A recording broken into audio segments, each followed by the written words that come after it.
want to first thank everybody for being here today. This is a very special day for me and something I'm very excited about. It. As many of you know, one of my great passions in legislative service is not really taxes, but education.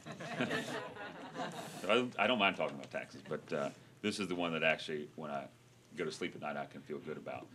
A couple of years ago, thanks to the incredible leadership efforts of Senator Eric Johnson, this state was able to do something that has changed the lives of a number of children, a large number of children. And that's what this is about, is changing some lives. And we passed the Special Needs Scholarship. And since that time, there have been studies done to determine whether that has worked or not. And you know, in government, oftentimes we come up with great ideas we think may work. What perhaps we're not so good at doing is finding those things that do work and making them better. And that's what we're here today to talk about. Is something that is working, has really made a positive impact in this state, and seeing how we can possibly expand it. So the Special Needs Scholarship has been studied. Professor Ben Scafferty, who unfortunately is not here with us today, has done an exhaustive study on it, and he has the reports, and I know Mr. Pusey over here has that data for you if you'd like it. The Special Needs Scholarship has been in law for a couple of years now, and the legislation that I have authored and is being dropped today will expand on that to include children that are in Georgia's foster care system and include children whose parents are in the military.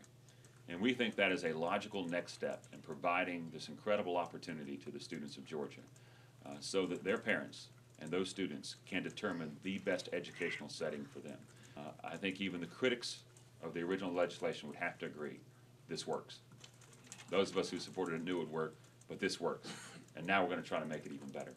So we're going to hopefully expand that to again, children that are in the foster care system and children that are whose parents are in the military. And with these opening remarks, I'd love to turn it over to the father of school choice in Georgia, or at least successful school choice, former Senator Eric Johnson, who certainly deserves our congratulations on a program that has made such a positive difference in the lives of children in the state. I want to thank Majority Leader Rogers for picking up this ball and running with it. He was a strong advocate when we've been fighting for expanding school choice, and it's awesome as I've stepped aside for other reasons to have somebody that'll pick up that ball and to continue to focus on improving the student achievement and the lives of the children in this state. You know, it's hard to argue with the success of the Georgia Special Needs Scholarship.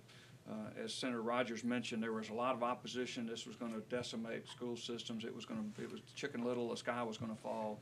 It hasn't harmed public schools at all, but it's helped thousands of children out there. And as I travel around, I talk to the parents with tears in their eyes about how much better their child is doing.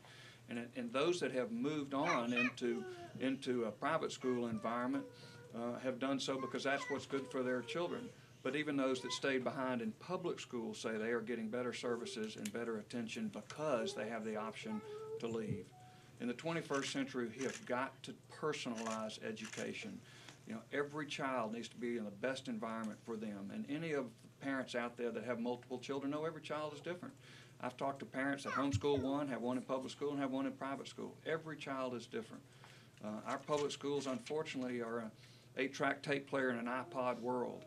And this top-down bureaucracy that gets crammed down is not doing the best for every child. It works for some, but it doesn't work for others. So giving parents the opportunity to take some of their own tax monies and put it in that child's backpack and let it follow that child to the school of their choice, public or private, secular or religious, is a good thing for the children.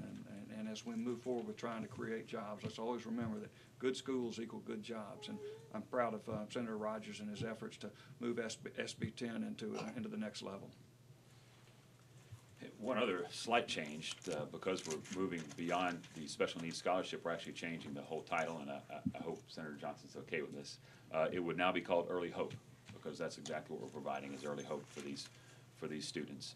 And we think it's a wonderful program that has proven its worthiness and ought to be expanded to other children around the state. Also with us today, though she's got a tougher task than anybody in the room, Tracy Clark is a mom from Smyrna. Her husband Tim is Major Tim Clark, is currently in Afghanistan. Well, he's in Kuwait now. In Kuwait. he's a long way from home.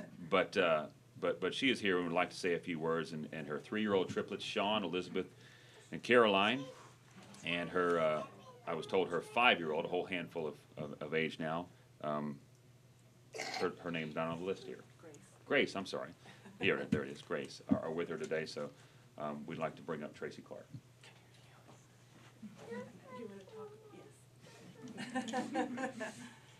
Thank you. This is a great bill, especially for the military. You have a lot of influx of military coming into the state of Georgia, and having this opportunity, especially for military members that are coming from out of state where they may, unfortunately some of those schools are really, really good, and having to come to an area where maybe the schools aren't so good, having that opportunity to be able to have other options. I'm a huge proponent of public schools and, really would love, but unfortunately that's not the case in all areas, that the public schools are on par. But having this option is a really big plus for a lot of us military folks. And we know that education is key, especially key in our family, and I know that that's basically across the board with most military families. So I really hope you guys support it. You think so? Okay. Thank you.